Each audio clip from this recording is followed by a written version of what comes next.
2026 వామపక్ష పార్టీలకు నిజంగా ఒక రకంగా చెప్పాలి అంటే ఇట్స్ అన్ ఇయర్ ఆఫ్ క్రైసిస్గా, అలాగే ఇయర్ ఆఫ్ డిసపియరెన్స్గా, అలాగే ఏ ఇయర్ వితౌట్ లెఫ్ట్ పార్టీ గవర్నమెంట్గా కూడా మనం అభివర్ణన చేయవచ్చు. ఎందువల్ల అంటే స్వాతంత్రం వచ్చిన తర్వాత లెఫ్ట్ పార్టీస్ చాలా బలమైనటువంటి ఒక రోల్ను, అలాగే ఒక శక్తివంతమైనటువంటి ఒక పద్ధతిని, అలాగే జనాదరణని, అలాగే వాటికి కావాల్సిన విధానంలో అవి ప్రవర్తించేటువంటి ఒక స్వాతంత్రాన్ని కూడా కలిగి ఉన్నాయి. మరి ఈరోజు మనం చూసినట్టయితే లెఫ్ట్ ప్రాబల్యం అనేటువంటిది ఆ గ్రాఫ్ పడిపోతూ వస్తోంది. ఇప్పుడు 2026లో కేరళలో ఎప్పుడైతే పినరయి విజయన్ గవర్నమెంట్ను కోల్పోయారో, దాదాపు 50 సంవత్సరాల తర్వాత లెఫ్ట్ గవర్నమెంట్ ఏ రాష్ట్రంలో కూడా లేనటువంటి ఒక వినూత్నమైనటువంటి ఒక పరిస్థితికి దారితీసింది. మరి దీని వెనుక ఉన్నటువంటి కారణాలు ఏంటి, వాటిని మనం అన్వేషించేటువంటి ప్రయత్నం చేద్దాం.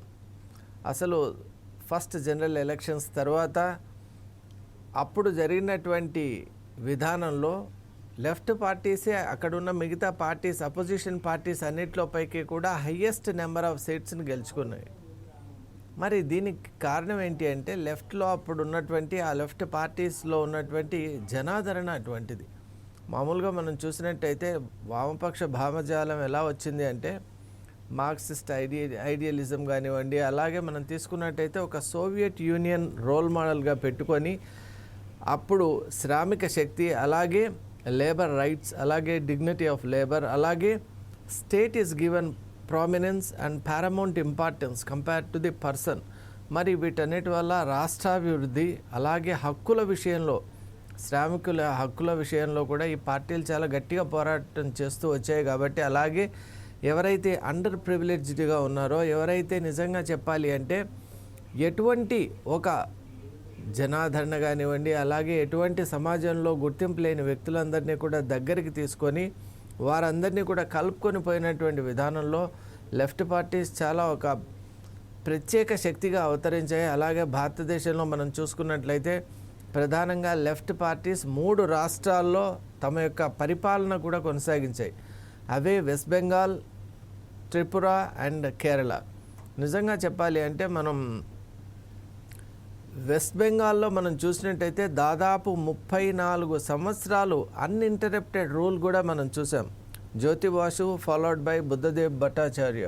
మరి ఇంతటి ప్రామినెన్స్ ఉన్నటువంటి పార్టీస్ ఈరోజు ఈ విధంగా ఏ రాష్ట్రంలో కూడా ప్రెజెన్స్, అంటే వాటి యొక్క గవర్నమెంటల్ ప్రెజెన్స్ లేకుండా ఉండటానికి కారణాలు ఏంటి అంటే కొన్ని సంచలనమైనటువంటి విషయాలను కూడా మనం స్మరణకు తెచ్చుకొని తర్వాత కారణాల్లోకి వెళ్తే బాగుంటుంది. ఎందువల్ల అంటే మనకు 1957లో ఎప్పుడైతే ఈఎంఎస్ నమూద్రిపాద్ ఫస్ట్ కేరళలో గవర్నమెంట్ని ఏర్పాటు చేశారో, అది భారతదేశంలోనే కాదండి, కేరళలోనే కాదు, భారతదేశంలోనే కాదు, యావత్ ప్రపంచంలో కూడా first time democratically elected communist government అది. కాబట్టి it's a record by itself. In fact it's a kind of history. EMS Namboodiripad first chief minister of Kerala అంటే లెఫ్ట్ గవర్నమెంట్తో ఏర్పడినటువంటి ఒక ఆ ప్రభుత్వం నిజంగా చెప్పాలి అంటే ఒక అద్భుతం. మరి అప్పుడు సంఘ సంస్కరణలు, అలాగే ల్యాండ్ రిఫార్మ్స్ జరిగాయి, అలాగే మేజర్ వెల్ఫేర్ స్కీమ్స్ ఇనిషియేట్ చేయబడ్డాయి. అలా లెఫ్ట్ యొక్క ప్రాబల్యం కేరళలో కొనసాగుతుంది. నిజంగా చెప్పాలి అంటే కేరళ అనేటువంటిది ఒక రిలీజియస్ ప్రామినెన్స్ ఉన్నటువంటి ఒక ప్రాంతం. అలాగే మనం చూసాం అక్కడ చాలా గొప్ప ఆది శంకరాచార్య లాంటి అద్భుతమైనటువంటి వ్యక్తిత్వాలకు ఒక మూలకందమైనటువంటి ప్లేస్, బర్త్ ప్లేస్. కాబట్టి అక్కడ గురువయూర్, శబరిమల లాంటి ఒక అద్భుతమైన పుణ్యక్షేత్రాలు ఉన్నటువంటి ఆ ప్లేస్లో మెల్లగా ప్రజలు అక్కడ ఉన్నటువంటి అనేక విధాలైన సాంఘికమైనటువంటి కొన్ని దురాచారాలు అనొచ్చు, లేదా అప్పట్లో ఉన్నటువంటి అవగుణాలు, అలాగే ఈ యొక్క ఎవల్యూషన్ ఆఫ్ టైంలో ఏదైతే కొంచెం ఛాందసవాదులుగా మిగిలిపోయారో వాళ్ళందరి నుంచి దూరం అయిపోయి ఒక కొత్త హ్యుమానిటేరియన్ బేస్డ్, ఈక్విటీ బేస్డ్ సొసైటీగా వాళ్ళు వెళ్ళాలనేటువంటి ఆలోచనతో అప్పుడు ఈ విధంగా ముందుకు వచ్చారు. వాళ్ళలో మనం చూసినట్టయితే సంఘ సంస్కర్తలు చాలామంది ఉన్నారు. ఈవెన్ కేరళలో రిలీజియస్ లీడర్స్ కూడా సంఘ సంస్కరణ వైపు దృష్టి సారించారు. అంటే ఆ బీజం అనేటువంటిది ఎంత స్ట్రాంగ్గా అక్కడ అది మొత్తం చొచ్చుకుపోయింది. అలాగే ఆ ప్రభావం అనేటువంటిది యావత్ కేరళలో అలా ఉంది. మరి కేరళలో అప్పుడు 1957లో స్టార్ట్ అయినటువంటి ఆ ప్రభంజనం అలా కొనసాగుతూ ఉన్నటువంటి నేపథ్యంలో ముఖ్యంగా కేరళలో మనం బాగా చూసాం పవర్ ఆల్టరేషన్ అనేటువంటిది జరుగుతోంది. మరి ఈనాటికి మనం చూసినట్టయితే పిన్నరి గవర్నమెంట్ కూడా ఇప్పుడు 10 ఇయర్స్గా ఉంది. మరి ఈసారి ఆ పవర్ను కోల్పోవడంతో మరే ఇతర రాష్ట్రాల్లో కూడా పవర్ లేకపోవడం అనేటువంటిది నిజంగా వామపక్ష పార్టీలను ఆలోచింపజేసేటువంటి ఒక సంకేతంగా మారిపోయింది. ఎందువల్ల అంటే ఇప్పుడు బెంగాల్లో మనకు 2011 నుంచే కమ్యూనిస్టులు అక్కడ పవర్లో లేరు. అక్కడ మమతా బెనర్జీ గారు ఎప్పుడైతే 2011లో వచ్చారో, తృణమూల్ కాంగ్రెస్ను ఫామ్ చేశారో, బెంగాల్లో ఉన్నటువంటి కమ్యూనిస్టు కోటను బద్దలు కొట్టారు వారు. మరి ఆ విధంగా మనం గమనించినట్టయితే స్టాటిస్టిక్స్ ప్రకారం 2011 నుంచి ఇక 2026 వరకు మమతా బెనర్జీ గారు అక్కడ రూలింగ్ కొనసాగించారు. ఆ తర్వాత ఇప్పుడు 2026లో అనూహ్యంగా బీజేపీ విజయ పతాకాన్ని అక్కడ ఎగరవేసింది. మరి బెంగాల్లో కమ్యూనిస్టులు తమ యొక్క ప్రభావం కోల్పోయారు. అలాగే మనం చూసినట్టయితే త్రిపురలో కూడా 1978లో ప్రారంభమైనటువంటి ఈ ప్రస్థానం దాదాపు ఒక 25-30 సంవత్సరాలు కొనసాగింది. అలాగే అక్కడ కూడా బీజేపీ ఎప్పుడైతే తన యొక్క ప్రభావాన్ని, తన యొక్క వైభవాన్ని ప్రదర్శిస్తూ వస్తుందో అక్కడ కూడా త్రిపురలో కూడా గవర్నమెంట్ను కోల్పోయింది. మరి ఇలా ప్రతి చోట కూడా గవర్నమెంట్స్ను కోల్పోవడం, అలాగే మనం చూస్తున్నట్టు ఈ యొక్క చాలా గొప్ప లీడర్స్ వచ్చారండి. అక్కడ కూడా నృపేన్ చక్రవర్తి లాంటి లీడర్స్ త్రిపురలో కూడా మనం చూసాం. అలాగే మనము చూసినట్టయితే త్రిపురలో 77 నుంచి 1983 దాకా కొనసాగింది. తర్వాత బీజేపీ పగ్గాలు అందుకుంది. మరి అలాగే మనం చూసినట్టయితే వెస్ట్ బెంగాల్ గురించి కూడా మనం అనుకున్నాం. అక్కడ జ్యోతి బాసు గారు ఒకసారి అయితే ప్రైమ్ మినిస్టర్ పోస్టుకు కూడా వారికి ఆఫర్ వచ్చినటువంటి నేపథ్యంలో అక్కడ పోలిట్ బ్యూరో దాన్ని ఓవర్ రూల్ చేయడం వల్ల అది నిజంగా ఆ అవకాశం సద్వినియోగం చేసుకోలేకపోయింది communist party. And later even Jyoti Basu గారు కూడా అది ఒక బ్లండర్ అని చెప్పారు. ఎందువల్ల అంటే కమ్యూనిస్ట్ అనేవారు పవర్కు దూరం కావటం అనేటువంటిది చాలా సందర్భాల్లో అప్పుడు మనం చూసాం. అలాగే యూపీఏ గవర్నమెంట్తో కూడా వారు పొత్తులో ఉన్నప్పుడు వారు ఒకసారి న్యూక్లియర్ డీల్కి సంబంధించి వారి యొక్క ఏదైతే ఆ పొత్తుకు సంబంధించినటువంటి సపోర్ట్ను విత్డ్రా చేసుకోవడం, రూలింగ్ పార్టీని మళ్ళీ క్రైసిస్లోకి తీసుకుని వెళ్ళటం, ఇవన్నీ కూడా గమనిస్తూ వచ్చాం. కాబట్టి జరిగిన అంశాలు ఏంటంటే వెస్ట్ బెంగాల్, త్రిపుర, అలాగే కేరళలో రాజ్యం నిజంగా చెప్పాలంటే కమ్యూనిస్ట్ యొక్క వైభవం ఆ విధంగా ఉంది. ముఖ్యంగా 2008లో కనుక మనం చూసినట్టయితే that is the golden year for communist. ఆ 2008లో త్రిపురలో, వెస్ట్ బెంగాల్లో, అలాగే ఇక్కడ కేరళలో కూడా ఈ యొక్క వామపక్షాల గవర్నమెంట్ ఉండింది. కాబట్టి మరి ఆ స్థాయి నుంచి అంటే పినాకిల్ నుంచి ఈరోజు మనం 2026లో చూసినట్టయితే in none of the states అసలు జీరో. ఇప్పుడు గవర్నమెంట్ ఉన్నటువంటి స్టేట్ ఏదైనా ఉందంటే నాట్ ఈవెన్ 1. మరి what are the reasons for such? ఇంత ఆ శిఖరాగ్రం నుండి పాతాళానికి వెళ్ళటానికి ఉన్నటువంటి కారణాలు ఏంటి అని ప్రశ్నించుకున్నప్పుడు కారణాలు అనేటువంటివి చాలా ప్రబలమైనవి మనకు కనిపిస్తున్నాయి. వాటిలో ముఖ్యమైనది అసలు కమ్యూనిస్ట్ పార్టీ యొక్క ఆరిజిన్ ఏంటి, కమ్యూనిస్ట్ పార్టీ యొక్క విధానం ఏంటి, కమ్యూనిస్ట్ పార్టీ యొక్క ఒక డిసిప్లిన్ అనేటువంటిది ఏదైతే ఉందో, కోర్ ఇంటెగ్రిటీ అనేటువంటిది ఏదైతే ఉందో అది నిజంగా సన్నబడుతూ వచ్చింది. అలాగే ఎప్పుడైతే వాళ్ళ మెయిన్ అండ్ బేసిక్ ఐడియాలజీకి వాళ్ళు దూరం అవుతూ వచ్చారో అప్పుడు వాళ్ళ యొక్క ప్రభావాన్ని కోల్పోవటం అనేది మనం చూస్తూ ఉన్నాం. అసలు కమ్యూనిస్ట్ పార్టీ ఎలా ఉండాలి, కమ్యూనిస్ట్ యొక్క సిద్ధాంతాలు ఎలా ఉండాలి అనేటువంటి విధానాల నుంచి కమ్యూనిస్ట్ పార్టీ మెల్లగా నూతన పంథాల వైపు ఎప్పుడైతే వెళ్ళటం ప్రారంభించిందో తన యొక్క నిజమైనటువంటి అస్తిత్వాన్ని అప్పుడే కోల్పోయింది. అలాగే మనం చూస్తూ ఉన్నాం ద చేంజింగ్ టైమ్స్. ఇప్పుడు మనకు పోస్ట్ లిబరలైజేషన్ పీరియడ్లో మనకు గ్లోబలైజేషన్ ఇవన్నీ వచ్చిన తర్వాత ఇండివిజువల్ యాస్పిరేషన్స్, అలాగే మనం నిజంగా ఏదైనా సాధించాలి అనుకుంటే దానికి తగ్గట్టు ఒక వాతావరణం వచ్చినటువంటి నేపథ్యంలో ఇండివిజువల్ ప్రిఫరెన్సెస్ బదులు స్టేట్హుడ్ గురించి, స్టేట్ సంబంధమైనటువంటి అంశాల గురించి మాట్లాడేటువంటి ఈ యొక్క కమ్యూనిస్ట్ పార్టీల యొక్క రిలవెన్స్ తగ్గిపోయింది. ఎందువల్ల అంటే ఇక్కడ ఇండివిజువల్ యాస్పిరేషన్ అనే చాలా గ్లోబలైజేషన్లో అలాగే లిబరలైజేషన్ ఏజ్లో ఉన్నటువంటి నేపథ్యంలో డెఫినెట్గా కలెక్టివ్ రెస్పాన్సిబిలిటీ, కలెక్టివ్ స్టేట్హుడ్, అలాగే స్టేట్హుడ్ డెవలప్మెంట్ లాంటి అంశాలు పెద్దగా ఆసక్తిని అక్కడ ప్రజల్లో కలిగించలేదు. కాబట్టి అది కూడా చాలా ముఖ్యమైన అంశంగా మనం పేర్కొనవచ్చు. అలాగే మనం చూసినప్పుడు కమ్యూనిస్ట్ పార్టీస్ కూడా వాటిలో ఉన్నటువంటి ఒక అంతర్గతమైన కలహాలు మనం చూసాం.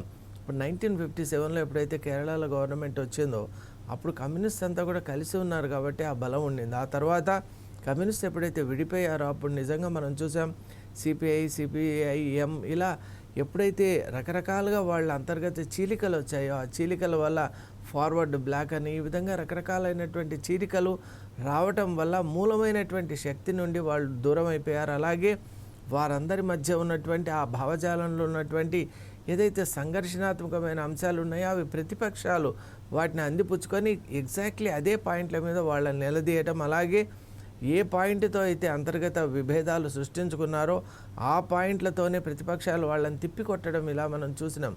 కాబట్టి ఇలా మనం ఎప్పుడైతే రకరకాలైనటువంటి ఈ భావజాలాలు, సంఘర్షణ, అంతఃకలహాలు, అలాగే ముఠా రాజకీయాలు, అలాగే అవినీతి కూడా ముఖ్యంగా అసలు ఏ పార్టీ అయితే వామపక్షాలు ముఖ్యంగా అవినీతికి దూరంగా అవినీతి రహితమైనటువంటి ఒక రాష్ట్రాన్ని, దేశాన్ని, సమాజాన్ని సృష్టించాలి, సంఘ సంస్కరణే మూలం అనుకున్నటువంటి వామపక్ష పార్టీలు నిజంగా అవినీతి మయంగా మారిపోవడం, అవినీతి కోరల్లో చిక్కుకోవడం, అవినీతికి కేంద్రాలుగా మారిపోవడం మనం చూసాం. మరి వాటన్నిటి యొక్క ప్రభావం వల్ల ఈరోజు ప్రజలు తిరస్కరించేటువంటి ఒక స్థాయికి వాళ్ళు వెళ్ళిపోయారు. అలాగే మనం చూసినట్టయితే ఎకనామిక్ ఫ్రంట్లోనే కాదండి, ఈవెన్ మనం ఎక్కడైతే చూస్తే ఐడియాలజికల్గా కూడా కమ్యూనిస్ట్ పార్టీ అనేటువంటిది మతాల్ని నిజంగా ప్రోత్సహించదు, కానీ మత విశ్వాసం అనేటువంటి విషయంలో గౌరవం చూపించాలి.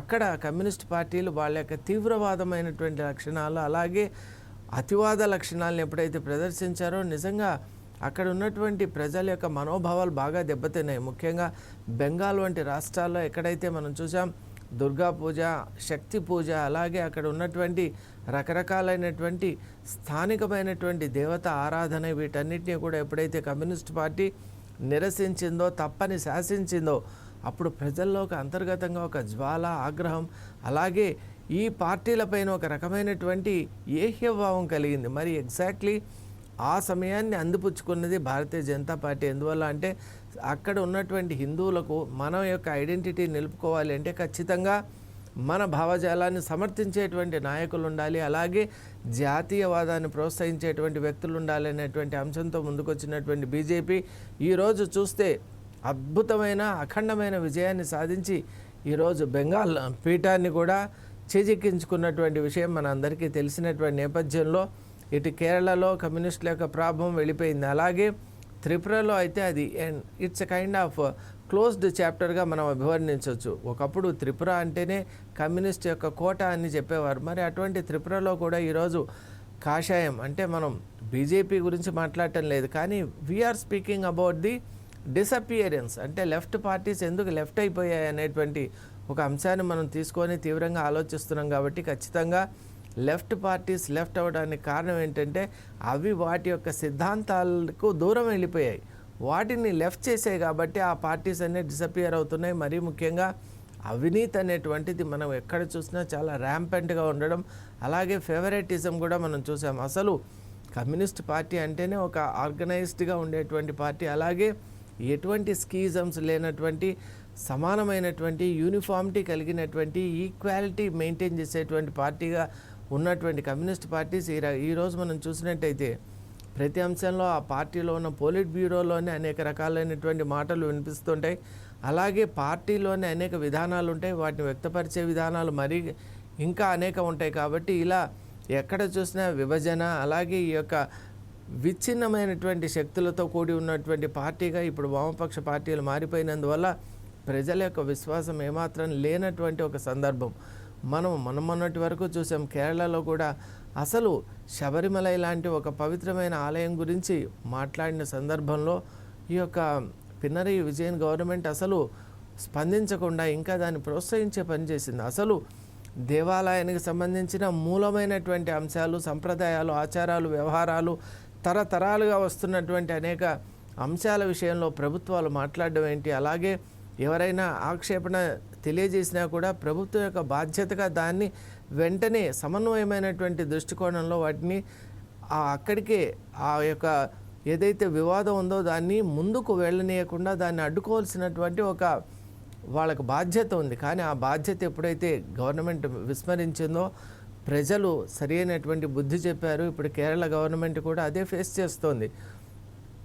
అలాగే మనం చెప్పాం కేరళ గవర్నమెంట్ డౌన్ఫాల్లో ఇంకోటి చూసాం. పినరయి విజయన్ ఎంత అవినీతి అక్రమాలు అలాగే స్కామ్స్లో కూరుకుపోయారో మనందరికీ తెలుసు. అలాగే ఫేవరైటిజం కూడా, వాళ్ళకి సంబంధించినటువంటి అనేక వ్యక్తులకు సంబంధించిన అనేక అంశాలు కూడా బహిర్గతమైనటువంటి నేపథ్యంలో కేరళలో అసలు నాయకత్వంలో ఉన్నటువంటి పార్టీ లెఫ్ట్ పార్టీనా అని ఆశ్చర్యపోయేంత దిశగా అక్కడ ప్రభుత్వం ఉంది. మరీ ముఖ్యంగా మైనారిటీస్ విషయంలో.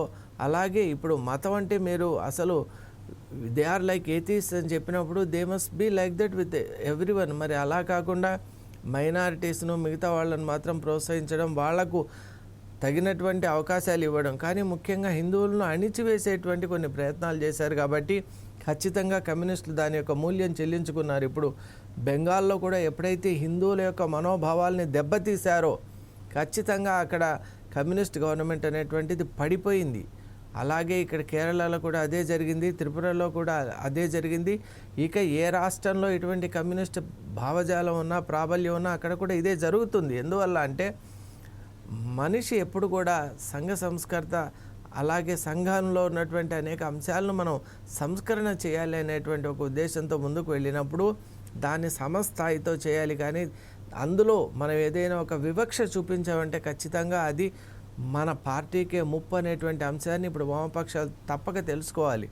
ఈరోజు మనం ఇంకో విషయాన్ని కూడా గమనించాలి. వామపక్షాలు ప్రజలకు ఎందుకు దూరం అవుతున్నాయంటే వామపక్షాల యొక్క భావజాలం ఎలా ఉందంటే అది పూర్తిగా తమ పార్టీకి సంబంధించినట్లే ఉంది, కానీ ప్రజల యొక్క అభిరుచులకు అలాగే వాళ్ళ యొక్క మారుతున్నటువంటి సమాజానికి తగినట్టుగా వాళ్ళు మార్చుకోవటం లేదు.